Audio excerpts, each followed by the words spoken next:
पढ़ेंगे वास्तविक संख्याएं। वास्तविक संख्या को इंग्लिश में रियल नंबर कहते हैं। तो आज की वीडियो है वास्तविक संख्याएं पार्ट 3। चलिए देखते हैं इस वीडियो में हम क्या पढ़ेंगे।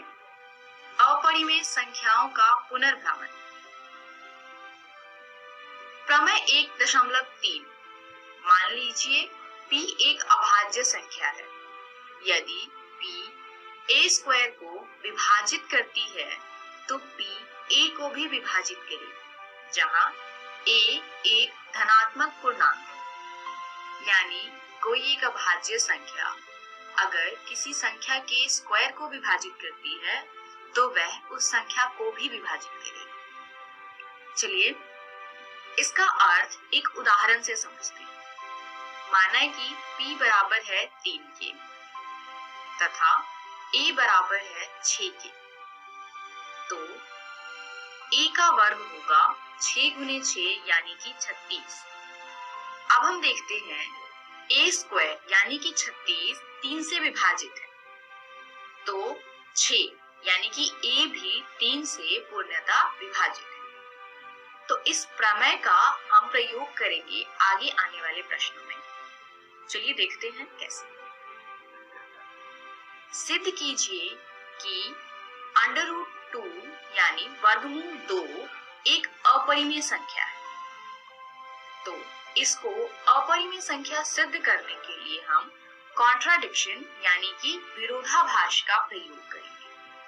विरोधाभास का अर्थ होता है हमें सिद्ध करना है वर्गमूल 2 एक अपरिमेय संख्या है।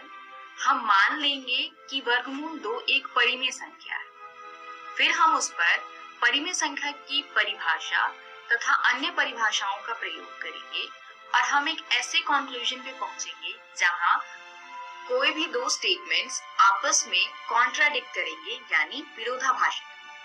तो चलिए देखते हैं कैसे सिद्ध करेंगे इसको हम। सबसे पहले कल्पना करेंगे कि √2 यानी वर्गमूल 2 एक परिमेय संख्या है। इसलिए परिमेय संख्या की परिभाषा से हम लिख सकते हैं कि √2 यानी वर्गमूल 2 बराबर है a/b के। अब जहां a तथा b सह अभाज्य संख्या है, यानी a तथा b के एक के अतिरिक्त कोई उभयनिष्ठ गुणनखंड नहीं है, अर्थात a और b ऐसी संख्याएं हैं जिसमें कुछ भी उभयनिष्ठ गुणनखंड नहीं है। अतः b वर्गमूल 2 बराबर में a। पिछले समीकरण को हमने क्रॉस मल्टीप्लाई करके हल किया है। दोनों पक्षों का वर्ग करने पर हमें प्राप्त होता है 2b² बराबर a²। अब ध्यान से देखिए इस समीकरण को। अगर हम a² बराबर में लिख सकते हैं 2 गुने में b², यानी a² के दो गुणनखंड है 2 तथा b²। इसका अर्थ है 2 a² को विभाजित करता है, अतः 2 a² को विभाजित करता है। इसीलिए प्रमेय 1.3 द्वारा 2 a को भी विभाजित करेगा। अतः हम a बराबर 2c लिख सकते हैं, जहां c कोई पूर्णांक है। अब a का मान जो कि 2c है प्रतिस्थापित करने पर हमें 2b² बराबर 4c² प्राप्त होगा। अब हम यहाँ पर 2 से 4 को कैंसिल कर सकते हैं, तो हमें प्राप्त होगा b² बराबर 2c²। अब आप फिर से देख सकते हैं यहाँ पर अगर b² बराबर में 2 गुने में c² है, यानी b² के दो गुणनखंड है 2 तथा c², यानी इसका अर्थ है 2 b² को विभाजित करता है। इसीलिए 2 b को भी विभाजित करेगा थ्योरम 1.3 से, जो हमने इस प्रश्न के पहले किया था। अतः a और b में कम से कम एक उभयनिष्ठ गुणनखंड है जो है 2।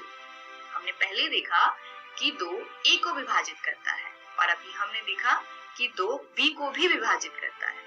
तो यहाँ A और B में दो उभयनिष्ठ गुणनखंड है, पर जब हमने परिमेय संख्या की परिभाषा लगाया था तो हमने लिखा था कि A और B में कोई भी उभयनिष्ठ गुणनखंड नहीं है, यानी A और B सहअभाज्य संख्याएं हैं। तो ये जो दो स्टेटमेंट्स हैं ये कॉन्ट्राडिक्टरी है, परंतु इससे इस तथ्य का विरोधाभास प्राप्त होता है कि A और B में एक के अतिरिक्त कोई उभयनिष्ठ गुणनखंड नहीं है। यह विरोधाभास हमें इस कारण प्राप्त हुआ है क्योंकि हमने एक त्रुटिपूर्ण कल्पना कर ली है कि वर्गमूल 2 एक परिमेय संख्या है। अतः हम निष्कर्ष निकालते हैं कि वर्गमूल 2 एक अपरिमेय संख्या है। तो दोस्तों, आपको भी किसी अपरिमेय संख्या को अपरिमेय सिद्ध करने के लिए यही सारे स्टेटमेंट्स और यही सारे स्टेप्स का प्रयोग करना है। तो आप इन सभी स्टेप्स को अपनी नोटबुक में नोट कर लें तथा घर जाकर के अपनी एनसीईआरटी की किताब से इस प्रकार के प्रश्नों का हल करें ताकि आपको स्टेप्स लर्न हो जाए। इस वीडियो में हमने सीखा अपरिमेय संख्याओं का पुनर्भ्रमण, जिसमें हमने अपरिमेय संख्या कैसे सिद्ध करते हैं ये सीखा। अगली वीडियो में हम देखेंगे परिमेय संख्याओं और उनके दशमलव प्रसारों का पुनर्भ्रमण।